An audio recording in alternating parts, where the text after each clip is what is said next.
100% fee రాయితీతో AI నేర్చుకోవాలనుకుంటున్నారా? Attend quality third gen AI test 2025.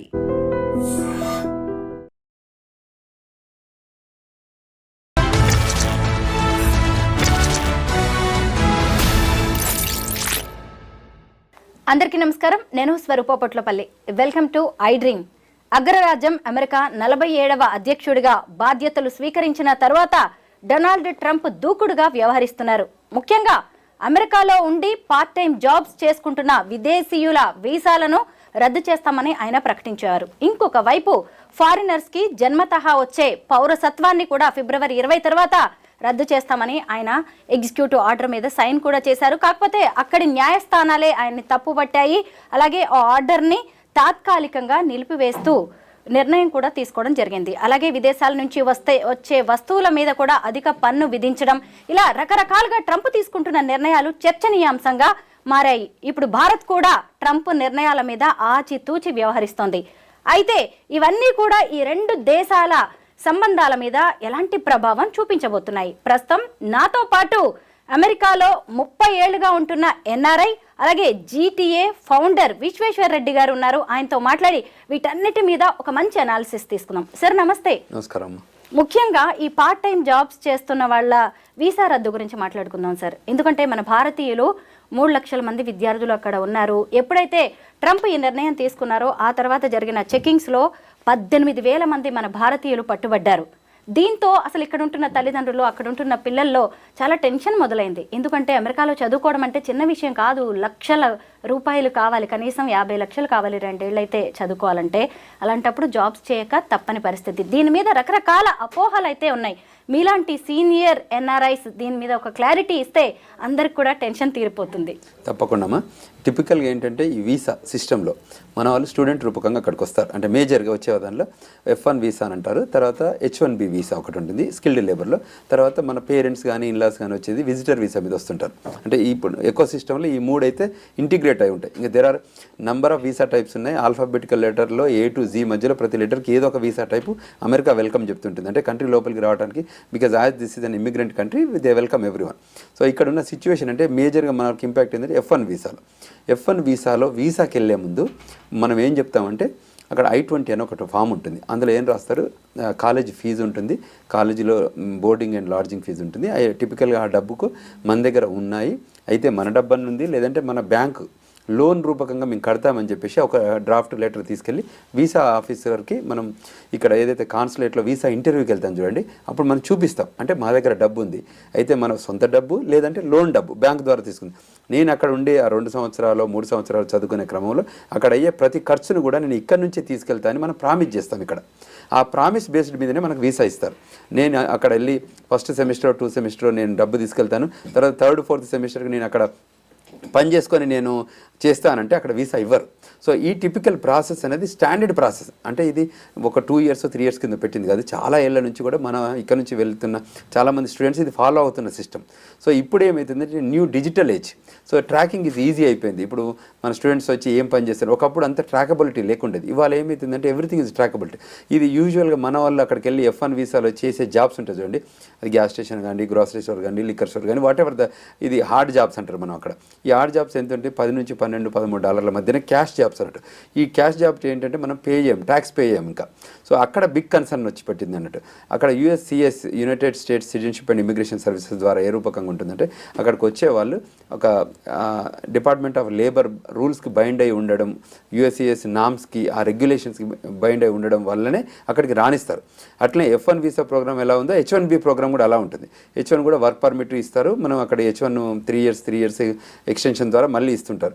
So ఈ రెండిట్లలో కూడా ఇప్పుడు ఇమీడియట్ ఇంపాక్ట్ ఎవరు ఆలోచిస్తున్నారంటే మన స్టూడెంట్స్.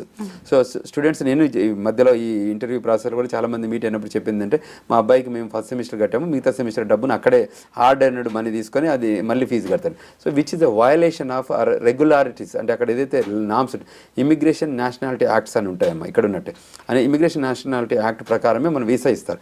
అవి వయలేట్ చేస్తే ఏం చేస్తారంటే ఆ నిమిషం మేము పట్టుకోరు.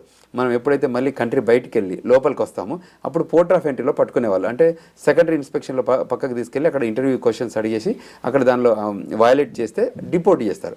అది ఒక ప్రాసెస్. ఇప్పుడు ఏంటి, ఈ ట్రంప్ అడ్మినిస్ట్రేషన్ వచ్చాక 2.0లో ఇప్పుడు ఐస్ అంటుంది, ఇమిగ్రేషన్ కస్టమ్స్ ఎన్ఫోర్స్మెంట్. సో ఈ ఐస్ ఏదైతే డిపార్ట్మెంట్ ఉంటుందో ఈ ఐస్లో ఉన్న ఆఫీసర్స్ ఏం చేస్తారంటే దే సైట్ ఆడిట్స్కి వెళ్తారు.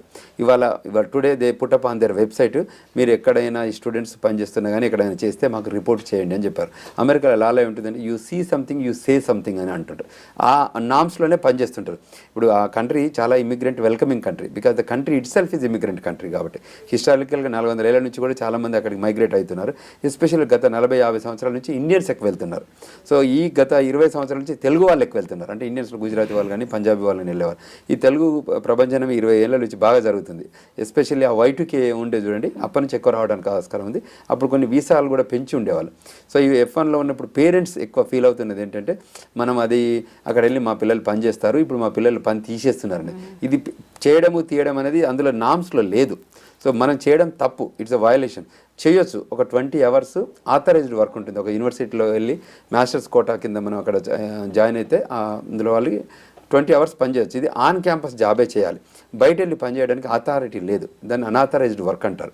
సో ఇందులో మనం వెళ్తే తప్పకుండా మనం వయలేట్ చేసినట్టు అవుతుంది. కాబట్టి ఆ కంట్రీ నామ్స్లో మనం ఉండాలనేది మన ఉద్దేశం. సో దాన్ని మనం ప్రాపర్గా కమ్యూనికేట్ చేయగలిగితే స్టూడెంట్స్ కానీ స్టూడెంట్స్ పేరెంట్స్ కానీ ఒక ఎడ్యుకేషన్ ఇవ్వగలిగితే వాళ్ళు ప్రిపేర్ అయి ఉంటారు. సో మనం ఎక్కడైతే లెటర్ ఇచ్చామో మనం ఎన్ని లక్షలు అవుతాయి అన్ని లక్షలు మనం సపోర్ట్ చేస్తామని చెప్పి మళ్ళీ మనమే వయలేట్ అవుతున్నాం కదా. సో ఒకసారి జాయిన్ అయ్యాక అంటే కంట్రీ లోపలికి వెళ్ళాక మనం కరెక్షన్ చేస్తున్నాం. Correction they are not welcoming it. ఎందుకంటే అమెరికా గ్రేట్ అగైన్ అనే ఉద్దేశంతో ఆయన ఎలక్షన్లకు వెళ్ళారు. అమెరికా ప్రెసిడెంట్ అయ్యారు. Electoral vote, popular vote, senate, house of represent అన్నిట్లలో కూడా మెజారిటీ వాళ్ళకి వచ్చాయి. సో ఇప్పుడు వాళ్ళు ఏం చేస్తున్నారు, కరెక్షన్ ఆఫ్ ద కంట్రీ. ఎక్కడెక్కడైతే గ్యాప్స్ ఉన్నాయో, ఎక్కడెక్కడైతే కంట్రీని మిస్యూజ్ చేశారో వాటి మీద కరెక్షన్ చేస్తున్నారు. ఎస్పెషల్లీ మీరు ఇంతకుముందు ఒక పాయింట్ రేజ్ చేశారు, అది బర్త్ రైట్స్ మీద. సో బర్త్ రైట్స్ ఎలా ఉండబోతుందంటే ఒకప్పుడు మేము హిస్టారికల్గా H1B డిపెండెంట్ H4 మీద వెళ్ళేవాళ్ళు కానీ తర్వాత విజిటర్ వీసా మీద వెళ్ళేవాళ్ళు కానీ చాలామంది అక్కడికి వెళ్ళిన బై బర్త్ సిటిజన్షిప్ ఇచ్చేవాళ్ళు. సో ఇప్పుడు ఈ ట్రంప్ అడ్మినిస్ట్రేషన్ ఏమన్నారంటే ఆ బై బర్త్ సిటిజన్షిప్ మిస్యూజ్ జరుగుతుంది. ఎప్పుడైతే కంట్రీ కరెక్షన్ ఎప్పుడు చేస్తుందంటే మిస్యూజ్ జరిగినప్పుడు. సో దాన్ని ఏమంటే బర్త్ టూరిజం లాగా మార్చేస్తారు. సో మన వాళ్ళు విజిటర్ వీసా మీద వెళ్ళిన వాళ్ళు కానీ మిగతా సౌత్ అమెరికన్ కంట్రీస్ కానివ్వండి, లాటిన్ అమెరికన్ కానివ్వండి, కరేబియన్ ఐలాండ్ నుంచి వచ్చిన వాళ్ళు ఏంటంటే వాళ్ళు ల్యాండ్ బార్డర్స్ ఉంటాయి వాళ్ళ కంట్రీస్కి. మనం అంటే ఎయిర్లో వెళ్ళాలి కానీ వాళ్ళకి ల్యాండ్లో. సో ఒక హిస్టారికల్ ఏంటంటే వాళ్ళు టన్నెల్ రూపకంగా కానివ్వండి, గోడల దుంకు రూపకంగా పెద్ద బార్డర్, ల్యాండ్ బార్డర్. సో ఎక్కడెక్కడనో ట్రక్కుల రూపకంగా చాలా వేల మంది హిస్టారికల్గా అనాథరైజ్డ్గా వెళ్ళారు కంట్రీ లోపలికి. ఇల్లీగల్ ఇమిగ్రేషన్ అంటారు దాన్ని. సో వెళ్ళిన వాళ్ళు ఏం చేస్తున్నారు, వాళ్ళకి అక్కడ పిల్లలు పుడితే ఏమవుతారు, వాళ్ళు సిటిజన్స్ అవుతున్నారు. సో ఇది దాంతో ఏమవుతుందంటే కంట్రీ ఎకనామిక్ దానిలో ఇబ్బంది అవుతుంది. సో దాన్ని కంట్రీ ఏమవుతుందంటే we need to correct it. It's also ఈ సదరన్ కంట్రీస్ నుంచి వచ్చే వాళ్ళని కూడా ఆపాలంటే this is the best thing అని చెప్పేసి ఆయన he introduce that bill.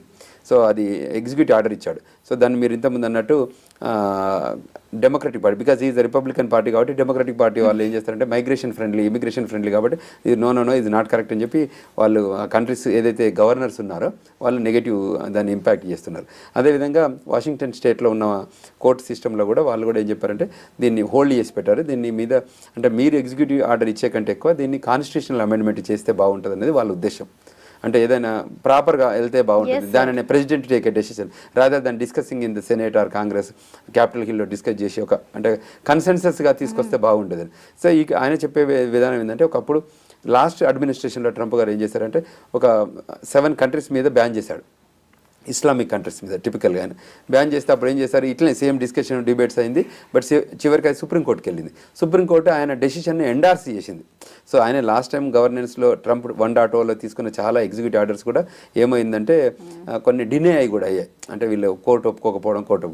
So ఇప్పుడు కూడా ఆయన కొన్ని ఎగ్జిక్యూటివ్ ఆర్డర్ తీసుకున్నారు కదా, అన్నీ యాక్సెప్ట్ చేయాలని రూల్ ఏం లేదు, కొన్ని డినే కూడా కావచ్చు. బట్ ఈయన తీసుకున్న కొన్ని నిర్ణయాలు ఎస్పెషల్లీ ఏంటంటే కంట్రీలో ఇల్లీగల్ మైగ్రేషన్ జరిగిందని ఏదో రకంగా ఎవరో కరెక్ట్ చేయాల్సింది కదా. ఇప్పుడు ఇక్కడ ఇల్లీగల్ కనెక్షన్లో హైడ్రా రూపకంగా మనకి జరిగింది చూడండి, ఆ టైప్. ఇది కూడా సిమిలర్ టిపికల్ ఆ టైప్ ఆఫ్ యాక్టివిటీ కదా. ఎవరైతే ఇల్లీగల్గా వచ్చారో వాళ్ళని మేము కంట్రీ బయటికి పంపుతాము ఆ ఉద్దేశంతో ఇప్పుడు కొలంబియాకు పంపించారు. ఇప్పుడు అందులో కూడా క్రిమినల్ బ్యాక్గ్రౌండ్ ఉన్న వాళ్ళని, ఎస్పెషల్లీ క్రిమినల్ బ్యాక్గ్రౌండ్ వాళ్ళని ఫస్ట్ టేకప్ చేస్తున్నారు. తర్వాత వయలేషన్ ఎవరైతే చేస్తున్నారో, ఇమిగ్రేషన్ అనేది కూడా ఒకటి కంట్రీకి ఇంపార్టెంట్ సబ్జెక్ట్. సో అందులో గ్యాప్ ఇచ్చిన వాళ్ళని కూడా వీళ్ళు చేయగలిగి ఇప్పుడు ఆ నిర్ణయమే తీసుకుంటున్నారు. అది కొద్దిగా మనకు రప్చర్ అవుతుంది. బర్త్ రైట్ సిటిజన్షిప్ అనే దానికి వచ్చినప్పుడు ఇప్పుడు H1B అలాగే L1 మీద వచ్చిన వాళ్ళకి ఖచ్చితంగా లేదు, గ్రీన్ కార్డ్ హోల్డర్స్కి మాత్రమే అని ఆయన చెప్పారు కదా. మరి ఇక్కడ ప్రాబ్లం వస్తుంది కదా, అందరికీ గ్రీన్ కార్డ్ ఉండదు, మరి వాళ్ళ పిల్లలకి బర్త్ రైట్ సిటిజన్షిప్ క్యాన్సిలేషన్ అనేది ఇబ్బందే కదా భారతీయులకు కావచ్చు, వేరే కంట్రీస్ వాళ్ళకు కూడా. అది చాలా ఇబ్బందికరమైన పరిణామము. కానీ ఏం చేస్తారంటే ఆ ప్రోగ్రామ్ అంటే బర్త్ రైట్ సిటిజన్షిప్ హిస్టారికల్గా 100 ఏళ్ళ పైగా ఇస్తూ వస్తున్న దాన్ని మిస్యూజ్ చేస్తున్నారు. అంటే ఇప్పుడు if they are using properly they don't stop it, they are misusing అన్న దాని మీదనే ఆయన కన్సర్న్. ఇప్పుడు మనకి ఆయన ఏం రూల్ పెట్టారంటే ఈ బర్త్ రైట్లో మదర్ కానీ ఫాదర్ కానీ ఒక గ్రీన్ కార్డ్ హోల్డర్ కానీ సిటిజన్ అయితేనే మేము ఇస్తాము. కానీ ఇట్లా ఇమిగ్రెంట్ అంటే టూరిజం లాగా వచ్చేసి మేము పిల్లల్ని కనేసి మేము వెళ్ళిపోతామని అంటే సో దాంతో ప్రొడక్టివిటీ వాళ్ళకి రావట్లేదు, అంటే వాళ్ళ ఎక్స్పెక్టేషన్స్ వేరే ఉన్నాయి. దాని ద్వారా మిస్యూజింగ్ ఆఫ్ దట్ లాను చేస్తున్నారు అన్న ఉద్దేశంతో ఆయన కరెక్షన్ చేస్తున్నారు ఇక్కడ. అందులో భాగంగానే చేశారు తప్ప వేరే లేదు. సో ఇప్పుడు కూడా అమెరికా గ్రేట్ అగైన్ అన్నప్పుడు ఆయన ఉద్దేశం ఏంటి, అమెరికన్ ఇంట్రెస్ట్లో పనిచేయాల్సి వస్తుంది కదా. సో అమెరికా ఇంట్రెస్ట్లో ఆయన పనిచేస్తున్నారు. అందువల్లనే ఈ కొత్త పాలసీస్ ఎకనామిక్ పాలసీ తీసుకొస్తున్నారు. అంటే ఆ గ్లోబల్ మైగ్రేషన్లో ఏముంటుంది, ఎకనామిక్ పాలసీ ఉంటుంది, ట్రావెల్ పాలసీ ఉంటుంది, కామర్స్ పాలసీస్ ఉంటాయి, వీసా పాలసీస్ ఉంటుంది, బయలాటరల్ ఇష్యూస్ ఉంటాయి, ఎక్స్టర్నల్ అఫైర్స్ ఉంటాయి. ఈ అన్ని లైన్స్లో కూడా వాళ్ళు చాలా డెసిషన్ తీసుకుంటారు. కంట్రీ ఆ ఐడియాలజీ ప్రకారం వెళ్తుంటుంది, వేరియస్ కంట్రీస్తోనే డైలాగ్ అవుతుంది. ఇప్పుడు మనకు మోడీ గారు కూడా వెళ్తున్నారు అమెరికాకి. సో వాళ్ళు కూడా ఈ సబ్జెక్ట్స్ మీద కూడా డిస్కస్ చేస్తారు. కాకపోతే వాళ్ళు ఏ నిర్ణయం తీసుకున్నా అది ఇండియా కోసం అని తీసుకోవట్లేదు, వాళ్ళు గ్లోబల్లో తీసుకుంటున్నారు. అన్ని కంట్రీస్ ఇంపాక్ట్ అవుతాయి ఆ ఇంపాక్ట్. కానీ మనకేంటంటే మనం ఇక్కడ ఉన్న వాళ్ళు ఈ మధ్య వైట్ కలర్ దాంట్లో మన వాళ్ళు ఎక్కువ వెళ్ళడం వల్ల, బ్రౌన్ కమ్యూనిటీ నుంచి మనం ఎక్కువ వెళ్ళడం వల్ల మనం ఎక్కువ యూటిలైజ్ చేసుకుంటున్నాం. ఎందుకంటే లాస్ట్ 10 years నుంచి స్టూడెంట్స్ చూడండి, ఇప్పుడు Hyderabad consulate is the biggest consulate in the south Asia. So ఒకప్పుడు ఇక్కడ కాన్సులేటే లేదు, మేము వెళ్ళినప్పుడు అసలు ఇక్కడ కాన్సులేటే లేదు, మేము చెన్నైకి వెళ్ళి వీసా తీసుకొని వెళ్ళేవాళ్ళం. సో ఈ క్రమంలో మేము ఏమంటున్నామంటే ఈ ఆపర్చునిటీ ఏమి ఇచ్చింది అమెరికా, ఎందుకు ఇక్కడ యూఎస్ కాన్సులేట్ పెట్టింది అంటే మోర్ పీపుల్ని వెల్కమ్ చెప్పడానికి పెట్టింది తప్ప డినై చేయడానికి కాదు కదా, రిజెక్ట్ చేయడానికి కాదు. సో మీరు ఏం చెప్తున్నారంటే వాళ్ళు ఏదైతే వీసా సిస్టంలో ఎకో సిస్టంలో పెట్టారో ఆ నామ్స్ ఉన్నాయో, ఆ పాలసీ ఉన్నాయో, ఆ రెగ్యులేషన్స్ ఉన్నాయో అదే అబైడ్ అయ్యి మా కంట్రీకి రండి, మీరు మాకు ల్యాండ్ ఆఫ్ ఆపర్చునిటీ ఉంది, లా ఆఫ్ ద ల్యాండ్ అని ఫాలో కండి అని చెప్తున్నారు. సో అందులో డెఫర్ చేయొద్దు అనేది మా ఉద్దేశం.